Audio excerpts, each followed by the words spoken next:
Warahmatullahi wabarakatuh. Saya Didan Devano dari kelas 11 TKJ 1 ingin mempresentasikan hasil PowerPoint tentang VLAN saya. Pertama ada pengertian VLAN. Pengertian VLAN itu adalah teknologi jaringan yang memungkinkan kita membagi sebuah jaringan fisik menjadi beberapa segmen jaringan yang terpisah secara logis. Bayangkan sebuah gedung perkantoran besar dengan banyak departemen. Setiap departemen memiliki kebutuhan jaringan yang berbeda. Misalnya departemen IT membutuhkan bandwidth yang lebih besar dibandingkan departemen HR. Dengan VLAN kita bisa mengelompokkan perangkat-perangkat dalam satu departemen ke dalam satu VLAN yang terpisah, sehingga lalu lintas jaringan antar departemen dapat diisolasi. Selanjutnya ada keuntungan VLAN. Keuntungan VLAN itu ada di keamanan. Dengan membagi jaringan menjadi segmen-segmen yang lebih kecil, kita dapat meningkatkan keamanan jaringan jika terjadi serangan cyber. Dampaknya dapat dibatasi hanya pada satu VLAN saja. Kedua ada kinerja. VLAN membantu mengurangi kemacetan jaringan dengan membatasi lalu lintas broadcast dan multicast hanya pada VLAN yang bersangkutan. Ketiga ada fleksibilitas.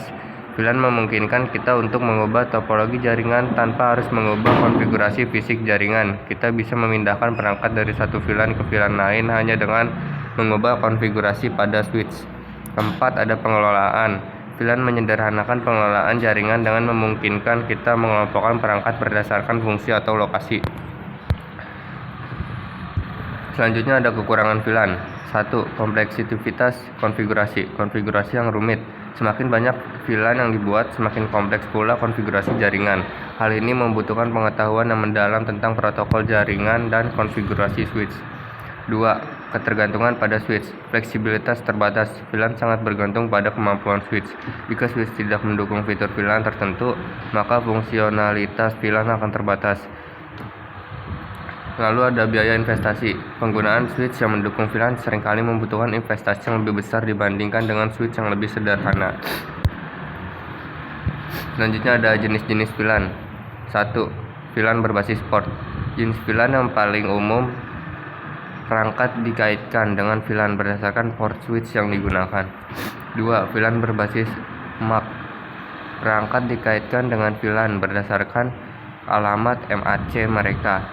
Ini memberikan kontrol yang lebih granular terhadap lalu lintas jaringan. 3. VLAN berbasis protokol. Perangkat dikaitkan dengan VLAN berdasarkan protokol jaringan yang digunakan. Ini memungkinkan untuk membagi lalu lintas berdasarkan jenis aplikasi. 4. VLAN berbasis VLAN. Perangkat dikaitkan dengan VLAN berdasarkan VLAN lain yang mereka hubungi. Ini memungkinkan Anda untuk membagi VLAN menjadi sub-VLAN.